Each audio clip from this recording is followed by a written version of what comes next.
ಪೂಜೆ ಮಾಡುವ ಅತಿಯಾದ ಗೀಳು ರೋಗ ಯಾವ ವಯಸ್ಸಿನಲ್ಲಿ ಯಾರಿಗೆ ಜಾಸ್ತಿ? ಗುರುಜಿ, ನಾನು ನಿಮ್ಮ ವಿಡಿಯೋಗಳು ನೋಡಿ ತುಂಬ ಬದಲಾಗಿದ್ದೀನಿ. ನಿಮ್ಮ ಹೆಂಡತಿಗೆ ಯಾವುದಾದ್ರೂ ಕಾಯಿಲೆ ಇದೆಯಾ ಅಂತ.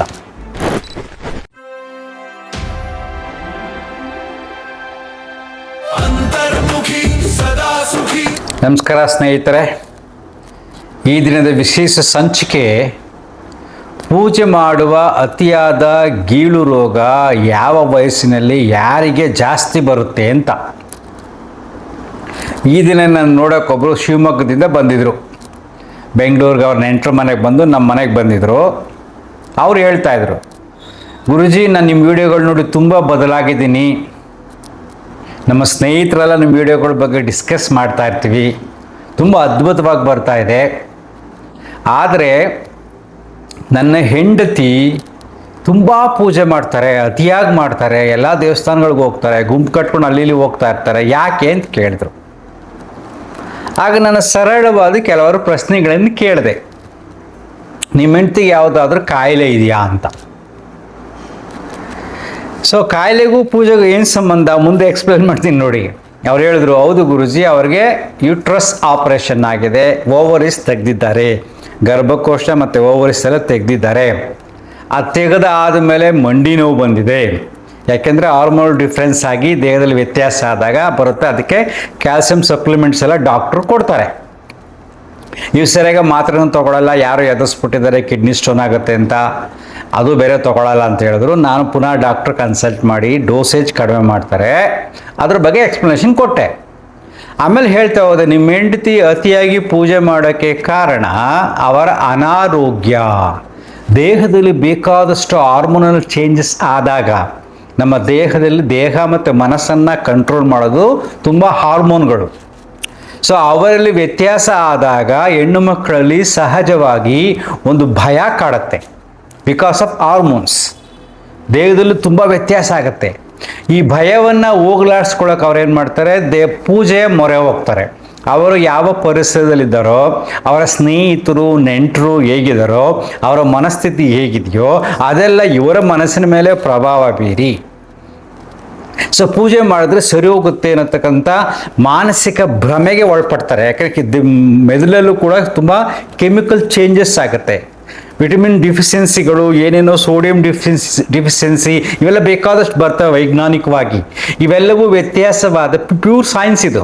ಇವೆಲ್ಲವೂ ವ್ಯತ್ಯಾಸವಾದಾಗ ಆ ಭಯದಿಂದ ಹೊರಗಡೆ ಬರೋಕ್ಕೆ ಏನು ಮಾಡ್ತಾರೆ, ಪೂಜೆಯ ಮೊರೆ ಹೋಗ್ತಾರೆ. ಅಲ್ಲಿ ಸ್ವಲ್ಪ ಆಯಾ ತಪ್ಪಂದರೆ ಯಾರಾದರೂ ಮೋಸ ಮಾಡತಕ್ಕಂಥ ಅಸ್ಟ್ರಾಲಜರೋ ಅಥವಾ ಪೂಜಾರಿಯೋ ಅವನ ಕೈಗೆ ಸಿಗಾಕೊಂಡ್ರೆ ತುಂಬ ಕಷ್ಟ. ಅವ್ರು ಆ ಪೂಜೆ ಮಾಡಿಸಿ ಈ ಪೂಜೆ ಮಾಡಿಸಿ ಸರೋಗುತ್ತೆ, ಆ ಮಾಟ ಮಾಡಿಸಿ ಈ ಮಂತ್ರ ಮಾಡಿಸಿ ಅಂತೇಳಿ ಹಣನ ದೋಚ್ಬಿಡ್ತಾನೆ. ಇದು ಒಂದು ಕ್ಯಾಟಗರಿ. ಸೊ 90% ಪೂಜೆಯ ಗೀಳು ರೋಗ ಹೆಂಗಸರಿಗೆ ಜಾಸ್ತಿ ಬರೋದು, 10% ಮಾತ್ರ ಗಂಡಸರಿಗಿರುತ್ತೆ. ಸೊ ನೆಕ್ಸ್ಟ್ ಹೇಳ್ತೀನಿ, ಇನ್ನೊಂದು ಪೂಜೆಯ ಗೀಳು ರೋಗ ಯಾರಿಗಪ್ಪ ಬರುತ್ತೆ ಅಂದರೆ, ಮಕ್ಕಳು ಸರಿಯಾಗಿ ಓದಲಿಲ್ಲ, ಕೆಲಸ ಸಿಕ್ಕಲಿಲ್ಲ, ಹೆಣ್ಮಕ್ಳಿಗೆ ಮದುವೆ ಆಗಲಿಲ್ಲ, ಗಂಡು ಮಗುನ ಮದುವೆ ಆಗಲಿಲ್ಲ ಅಂದಾಗ ಆ ಏಜ್ಗೆ ಆಲ್ರೆಡಿ ಇವರಿಗೆ ಮೊನೋಪಾಸ್ ಸ್ಟೇಜ್ ಬಂದಿರುತ್ತೆ. ಸೊ ಮಾನಸಿಕವಾಗಿ ಅವರು ತುಂಬ ತೊಂದರೆಯಲ್ಲಿ ಇರ್ತಾರೆ ಆಲ್ರೆಡಿ. ಆಗ ಈ ರೀತಿಯಾದ ಭಯ ಕಾಡಿದಾಗ ಇನ್ಸೆಕ್ಯೂರಿಟಿ ಅಂತ ಕರಿತೀವಿ. ಇನ್ಸೆಕ್ಯೂರಿಟಿ ಫೀಲಿಂಗ್ಸ್ ಬಂದಾಗ ಏನು ಮಾಡ್ತಾರೆ, ಆಗ ಅವರು ಹೆಚ್ಚಿಗೆ ಪೂಜೆ ಮಾಡೋಕ್ಕೆ ಹೋಗ್ತಾರೆ. ಆ್ಯಕ್ಚುಲಿ ಈಗ ಮಗನಿಗೆ ಮದುವೆ ಆಗಿಲ್ಲ ಅಂತ ಒಬ್ಬರು ನಿರಂತರವಾಗಿ 10 ವರ್ಷಗಳಿಂದ ಪೂಜೆ ಮಾಡಿರೋದನ್ನು ನಾನು ನೋಡಿದ್ದೀನಿ. ಅವನಿಗೆ ಇನ್ನೂ ಮದುವೆ ಆಗಿಲ್ಲ, ಅವನು ಮದುವೆ ಒಪ್ಕೊಂಡಿಲ್ಲ. ಆದರೆ ಇವ್ರು ಮಾತ್ರ ಅರಳಿ ಮರ ಸುತ್ತಾ ಇರ್ತಾರೆ. ಈಗ ಸ್ವಲ್ಪ ಒಂದು 6 ತಿಂಗಳಿಂದ ಬಿಟ್ಟಿದ್ದಾರೆ. ಇದು ರಿಯಲ್ ಎಕ್ಸಾಂಪಲ್ ನಾನು ಹೇಳೋದು. ಮಗನ ಮದುವೆ ಆಗಲಿ ಅಂತ ಅವರು ಅಷ್ಟೊಂದು ಪೂಜೆಗಳೆಲ್ಲ ಮಾಡ್ತಾರೆ. ಅದಕ್ಕೆ ಸಂಬಂಧ ಇಲ್ಲ. ಮಗನ ಸಮಸ್ಯೆ ಏನು, ಅವನ ಮಾನಸಿಕ ಸಮಸ್ಯೆ ಏನು, ಅವನಲ್ಲಿ ಏನು ಅಭದ್ರತೆ ಕಾಡ್ತಾ ಇದೆ, ಅದನ್ನು ಕೌನ್ಸಿಲಿಂಗ್ ಮಾಡಿ ಸರಿಯಾಗಿ ತಿಳ್ಕೊಂಡು ಟ್ರೀಟ್ಮೆಂಟ್ ಕೊಟ್ಟು ಮಾಡಿದ್ರೆ ಓಕೆ. ಅದನ್ನು ಬಿಟ್ಟು ಇವ್ರು ಏನು ಮಾಡ್ತಾರೆ, ನನ್ನ ಮಗನ ಮದುವೆ ಆಗಿಲ್ಲ ಅಂದ್ಬಿಟ್ಟು ಇವ್ರು ಪೂಜೆ ಮಾಡಿದ್ರೆ ಆಗೋದಿಲ್ಲ. ಅದೇ ಒಂದು ರೋಗವಾಗಿ ಮಾರ್ಪಾಟಾಗುತ್ತೆ. ಮಕ್ಕಳ ಭವಿಷ್ಯದ ಬಗ್ಗೆ ಅಭದ್ರತೆ ಇದ್ದರೆ, ಭಯ ಇದ್ದರೆ, ಚಿಂತೆ ಇದ್ದರೆ ಅವರಲ್ಲಿ ಈ ಪೂಜೆಯ ಗೀಳು ರೋಗ ಜಾಸ್ತಿ ಆಗುತ್ತೆ. ಎಲ್ಲರೂ ಹೇಳೋದನ್ನು ನಂಬ್ತಾರೆ, ಎಲ್ಲ ಪೂಜೆಗಳು ಮಾಡಕ್ಕೆ ಹೋಗ್ತಾರೆ. ಕೆಲವರು ಎಲ್ಲೋ ಆಕಸ್ಮಿಕವಾಗಿ ಕಾಕತಾಳೀಯವಾಗಿ ಕೆಲವು ಸಕ್ಸಸ್ ಆಗಿರ್ತವೆ, ಆ ಕಥೆಗಳೆಲ್ಲ ಕೇಳಿರ್ತಾರೆ, ಅಲ್ಲೋದ್ರೆ ಹಿಂಗಾಗುತ್ತೆ ಇಲ್ಲೋದ್ರೆ ಹಿಂಗಾಗುತ್ತೆ, ಆದ್ರೂ ಮಾಡ್ತಾರೆ. ನೆಕ್ಸ್ಟ್ ಮೂರನೇ ಮೇಜರ್ ರೀಸನ್ ಏನಪ್ಪ ಅಂದರೆ, ವಯಸ್ಸಾದ ಹೆಂಗಸರಲ್ಲಿ ಈ ಸಮಸ್ಯೆ ಕಾಣಿದ್ರೆ ಇಟ್ಸ್ ಕಾಲ್ಡ್ ಸೆಕ್ಸ್ ಪ್ರಾಬ್ಲಮ್. ಯಾಕೆಂದರೆ ವಯಸ್ಸಾಗಿರುತ್ತೆ, ಸರಿಯಾಗಿ ಫಿಸಿಕಲ್ ಡಿಸಿಪ್ಲಿನ್ ಇರೋದಿಲ್ಲ, ಮೆಂಟಲ್ ಶಿಸ್ತು ಇರೋದಿಲ್ಲ, ಮಾನಸಿಕವಾದ ಶಿಸ್ತು ಇರೋದಿಲ್ಲ.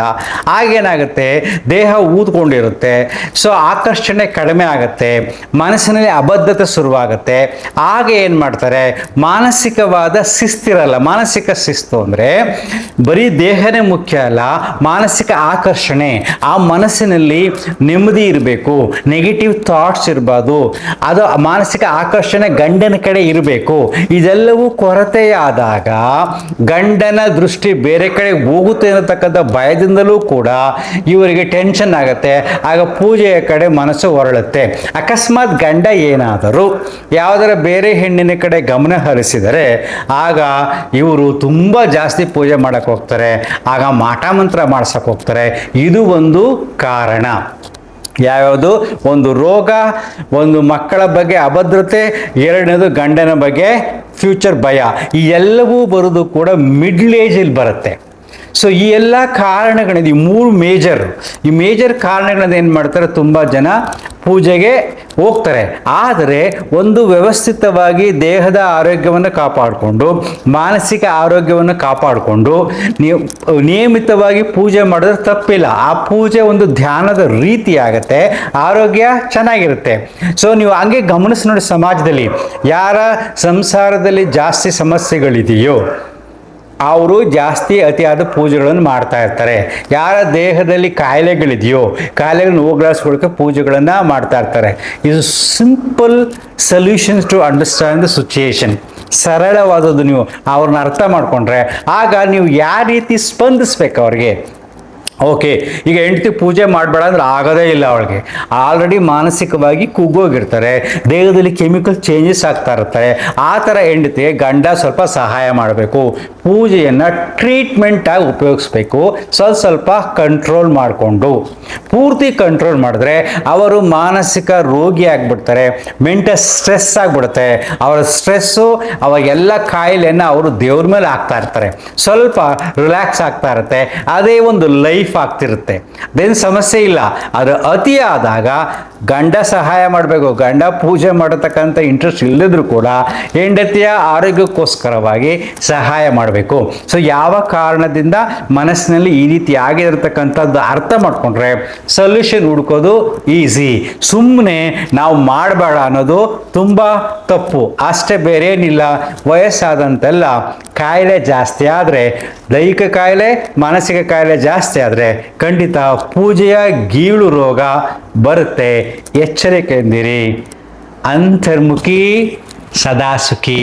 ನಮಸ್ಕಾರ.